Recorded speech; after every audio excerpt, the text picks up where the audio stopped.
Chegou o dia, hoje é sábado, dia 19 de setembro.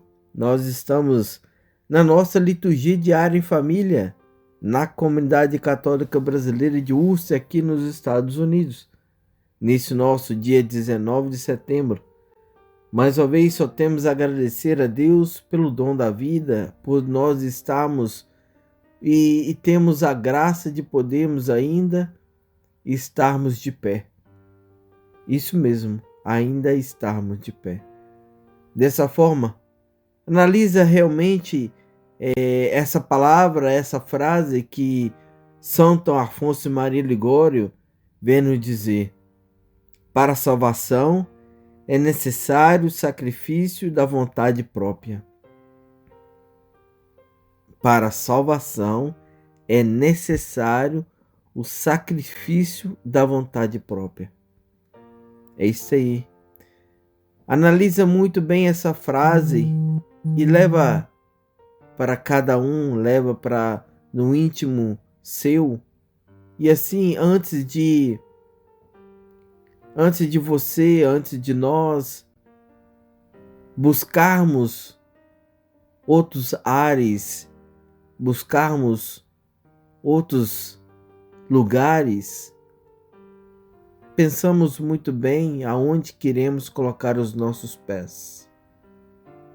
Não deixai que a vontade humana sobressaia sobre a vontade divina.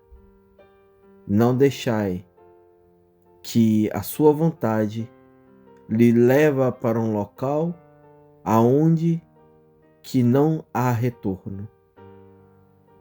Sacrifica a sua vontade. Isto é, vamos dar como um exemplo. Se você tem o desejo de comer uma maçã, antes de comê-la, entrega ela ao nosso Senhor como sacrifício. Assim você não come essa maçã por amor a Deus. Isso é simplesmente um ato de como nós possamos então entender a nossa vontade própria. Em vez de nós fazermos a este tipo de ato, essa nossa ir levando a nossa vontade, deixamos de fazê-la por amor a Deus. E assim nós sacrificamos por amor ao nosso Senhor. E outra vez, agradeça. Agradeça sempre, sempre, sempre em tua vida tudo o que tens, mesmo as coisas que você ou que nós não queremos ter. Agradeça, porque se quando agradecemos, nós recebemos. Dessa forma, olharmos para nós, dentro de nós, olharmos para o nosso coração e assim deleitarmos no coração do nosso Senhor, do jeito que Ele se encontra, do jeito que o seu coração se encontra agora. Coloca Ele no coração de Jesus e deixa Jesus transformá-lo. Deixa Jesus retirar o peso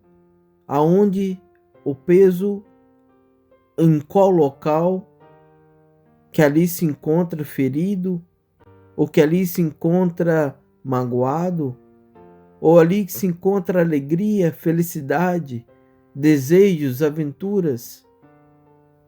Coloca ali no coração de Jesus tudo que você tem.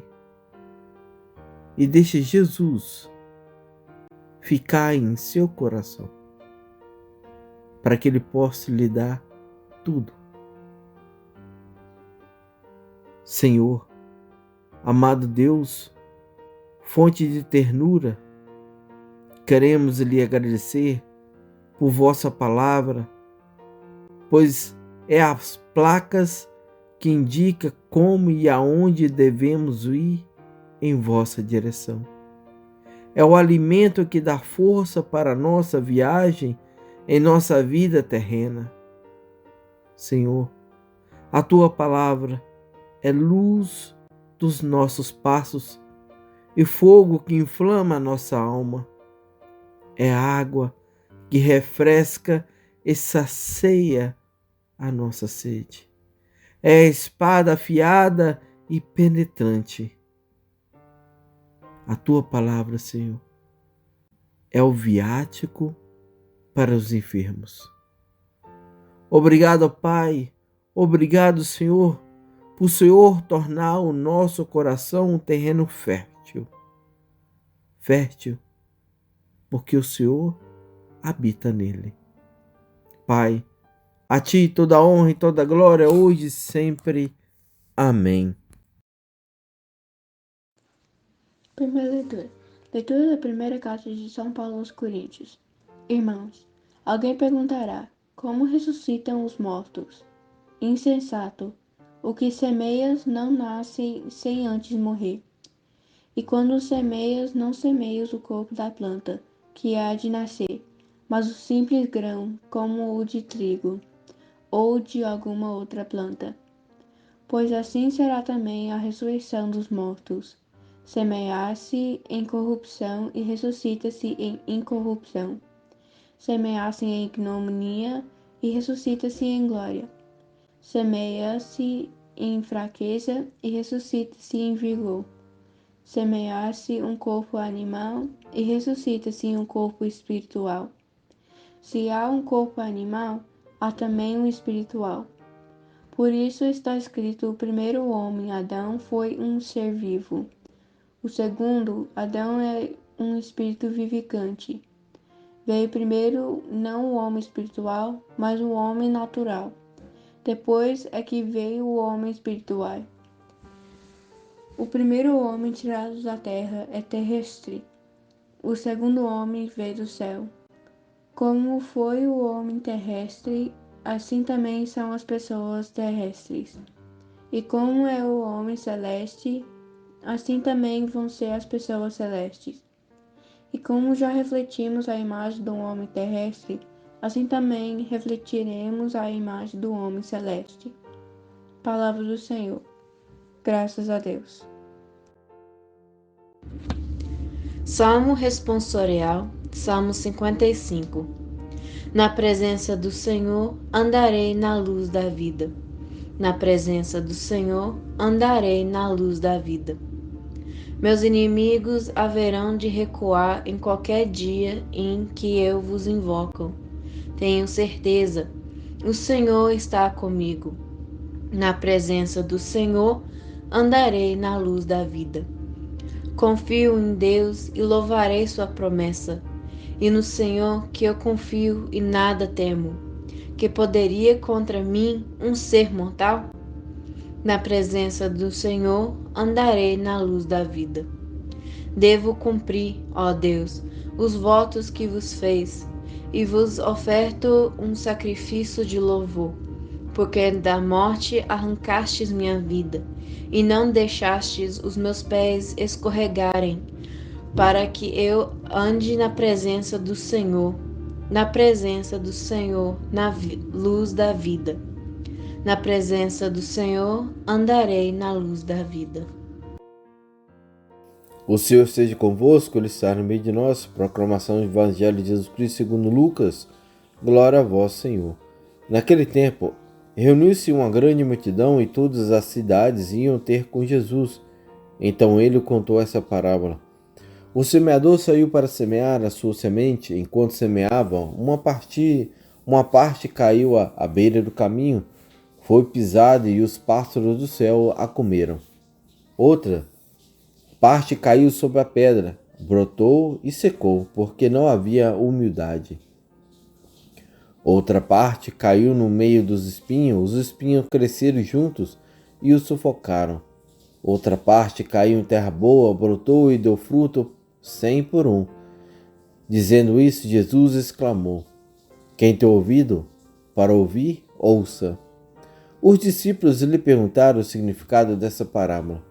Jesus respondeu: A vós foi dado conhecer os mistérios do reino de Deus, mas aos outros só por meio de parábolas, para que olham, não vejam, ouvindo, não compreendam. A parábola quer dizer o seguinte: a semente é a palavra de Deus. Os que estão à beira do caminho são aqueles que ouviram, mas depois vem o diabo e tira a palavra do coração deles, para que não acreditem e não se salvem. Os que estão sob a pedra são aqueles que, ouvindo, acolhem a palavra com alegria, mas eles não têm raiz. Por um momento acreditam, mas na hora da tentação voltam atrás. Aquele que caiu entre os espinhos são os que ouvem, mas com o passar do tempo são sufocados pelas preocupações, pelas riquezas, pelos prazeres da vida e não chegam a amadurecer. O que caiu na terra boa são aqueles que, ouvindo com um coração bom e generoso, conservam a palavra e dão frutos na perseverança. Palavra da salvação, glória a vós, Senhor. Meus irmãos, como hoje nós falamos, hoje é sábado, dia 19, hoje nós temos que lembrar que todo sábado é dedicado a Nossa Senhora. O sábado ele é santo porque ele intermedia, porque ele fica entre a sexta-feira santa, a sexta-feira da paixão e domingo de Páscoa. Isso ele situa entre esses 2 dias da morte e da ressurreição de Jesus Cristo. Em tal ocasião, foi vivenciado por Maria como esperançosa, expectativa, ela que permaneceu confiante, mantendo viva no coração a chama da fé na ressurreição e acreditando que aquele que morreu na cruz foi sepultado não permaneceria na morte. Com a sua presença, a sexta-feira do sofrimento se transforma num sábado de esperança. A Virgem Maria nos ensina a crer e a esperar. Assim, não apenas o sábado santo, mas todos os sábados são dedicados a Nossa Senhora. Por isso, hoje, nesse nosso sábado, renovamos o nosso interesse por essa parábola, que devemos também invocar a Nossa Senhora, a nossa mãe que ela é a terra boa, em que a semente da palavra produziu o preciosíssimo fruto, Jesus Cristo. Maria é, na verdade, o modelo daquele que tem escutado a palavra com um coração bom e perfeito, produzindo os frutos da perseverança, um fruto que multiplica, porque Maria é a mãe de todos os discípulos de Cristo. Maria é a nossa mãe, é a forma em que cada um de nós, em nossa atitude de vida cristã, possamos levar e produzir os frutos na adesão na vontade do nosso Senhor Jesus Cristo, na vontade de Deus Pai Todo-Poderoso. Paulo fala sobre a ressurreição, porque alguns membros da comunidade eles estavam duvidando a respeito da ressurreição. A doutrina da ressurreição era particularmente difícil de ser aceita pelo povo grego naquela época. Uns pensavam que tudo terminaria em morte, outros que a alma se separaria do corpo e continuava vivendo sozinha. Outros que a ressurreição já se realizou. Naquela época, a alma era considerado essencial da pessoa e a matéria como uma coisa sob objeto, ou seja, o corpo era dado como a prisão do espírito.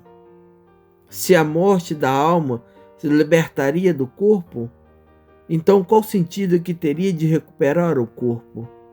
Encerrava então para eles o modo deles entenderem, o modo deles de compreenderem que não era necessário ressuscitar o corpo, porque a única coisa necessária era a alma.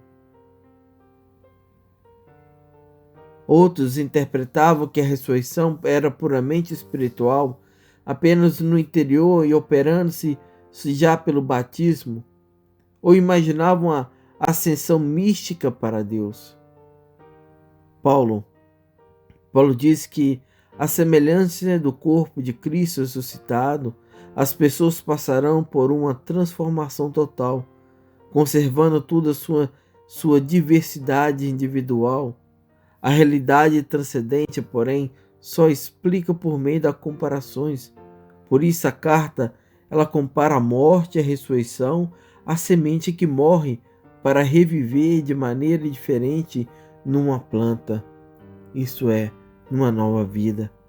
A ressurreição, então, do nosso Senhor Jesus Cristo, ela envolve a todo ser humano, ela envolve todo o corpo, ela envolve todo o homem.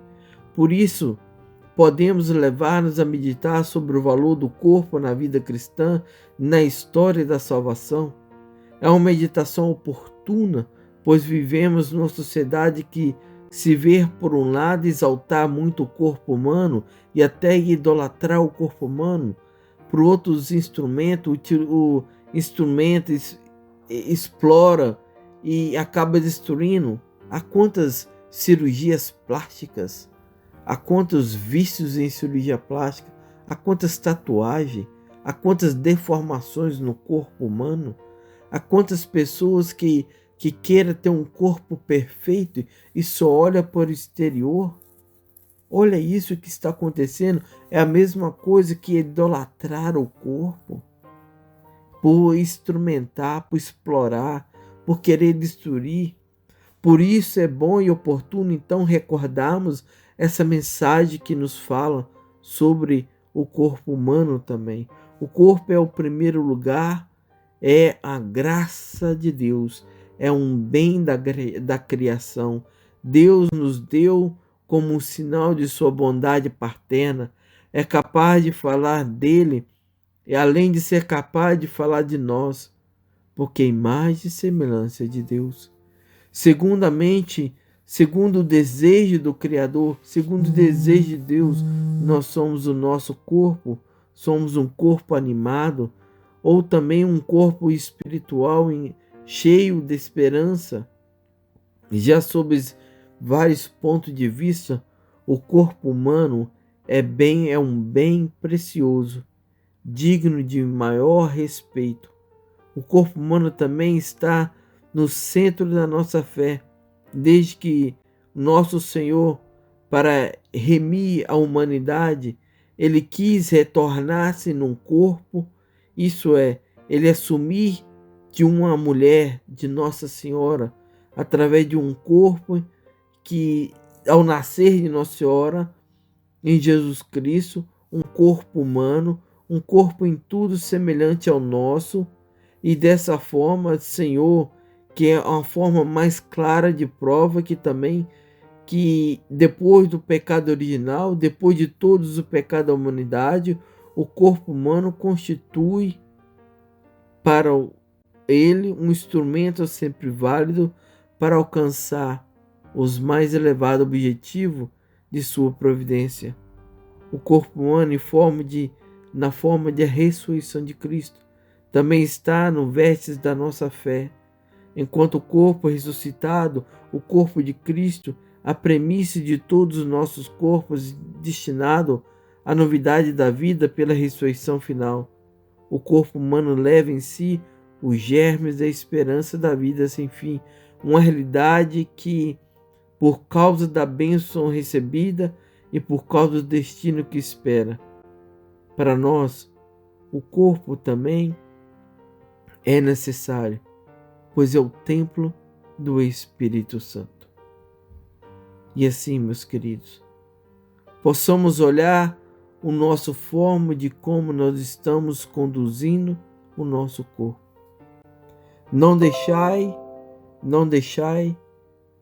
que essa obra divina se estraga, se deterioriza por causa das ambições da carne.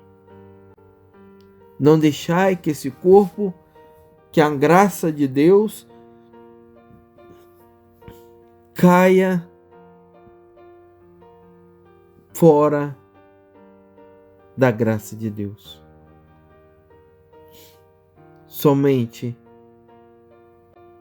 com Deus, somente com o Senhor, possamos então reconhecer em Cristo qual a finalidade do corpo, para que possamos então reconhecer em Cristo qual a finalidade do corpo. Porque o corpo é necessário da alma, para que assim possam os dois, quando Cristo vier, nos levarmos junto ao encontro dele. O corpo é a graça de Deus. Lembre sempre disso. O corpo é a graça de Deus. É o templo do Espírito Santo.